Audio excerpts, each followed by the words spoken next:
अगर मुझे पता होता ना कि शादी के बाद आप इस तरह के हो जाएंगे, कसम से मैं आपसे कभी शादी नहीं करती। और अगर मुझे भी ये पता होता कि तुम और तुम्हारे घर वाले इतने जाहिल हैं, तो मैं भी तुमसे कभी शादी ना करता।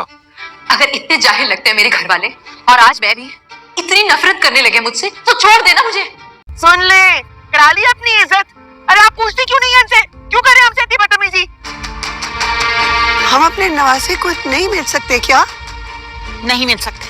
कितनी बार कहूँ कि आप लोगों की यहाँ आने की जरूरत भी नहीं थी। आप चली क्यों नहीं जाती हैं? क्या करिए आपकी अम्मा कैसे हमारे साथ कैसे आने की? नहीं नहीं नहीं महवेश, तुम समझ नहीं रही हो। सावियार ने उसे धक्के मार के अपने बेडरूम से निकाल दिया है। आई डोंट नो, वो डिवोर्स देने के लिए रेडी नहीं है अभी से। दूसरी तरफ जुनैद, वो भी मेरी जान नहीं छोड़ा। मेरी मानो ना, अब तुम भी फाइनल डिसीजन ले ही लो और जुनैद से खुला लेने के लिए खुद कोर्ट में केस दायर कर दो। प्यार और मोहब्बत के साथ साथ माँ का हाजिर दिमाग होना भी जरूरी है, जो कि तुम नहीं हो नायाब। और ये बात हम आजमा चुके हैं। आप क्यों नहीं समझ रहे?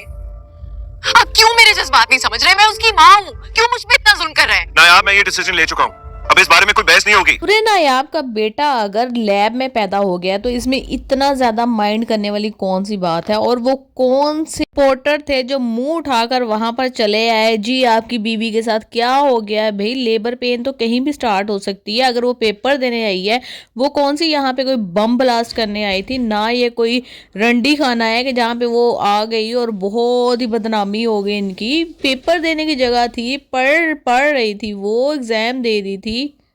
भी बाशऊर इंसान, पढ़ा लिखा इंसान इस चीज़ को गलत नहीं करेगा जितना इशू जावियार की अम्मा अब्बा जाहिल लोगों ने उठाया और जिस तरीके से उस बेचारी को जलील किया गया। यानी कि एक दफ़ा भी बच्चे के आने की खुशी नहीं मनाई गई है और सिर्फ उसी को एक तरफ उसकी तबीयत इतनी ज़्यादा ख़राब हुई। तानिया, वो जो हराम खोर लड़की है, उसने जलील किया इसको। उसको पता था ये सोचेगी इसके बारे में, उसने इतना उसको ज़हनी टेंशन दी, उसको पेन स्टार्ट हो गई, बच्चा हो गया। भाई बच्चा जिंदा है, माँ जिंदा है, तुम लोगों को कौन सा कलंक का टीका लग गया है?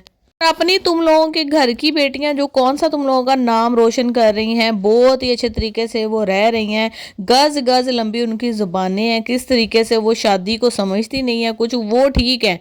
लेकिन ये बेचारी गलत हो गई जो इस पेपर देने गई थी, उसका बच्चा पैदा हो गया। जावियार आ जाता है अपने वालदैन के पूरे घर वालों के प्रेशर में, उसका दिमाग माउस हो जाता है। वो सोच रहा है कि ये जो पागल औरत है ये बार बार मुझे जलील कर रही है और हर जगह मेरी बदनामी का बायस बन रही है, तो वो इसलिए इसको छोड़ ही देना चाहता है। चलो वो तो गुस्से में है, दुरे नायाब को ही कुछ सोचना चाहिए। हर वक्त इसके घर वाले उठकर आ जाते हैं, भाई तुम लोगों को वो नहीं पसंद करते, तुम तस्वीर खींच के भेज दो उस बच्चे की। ज़रूरी है कि ये लहंगे पहनकर तुम्हारी दादी का आना ज़रूरी है?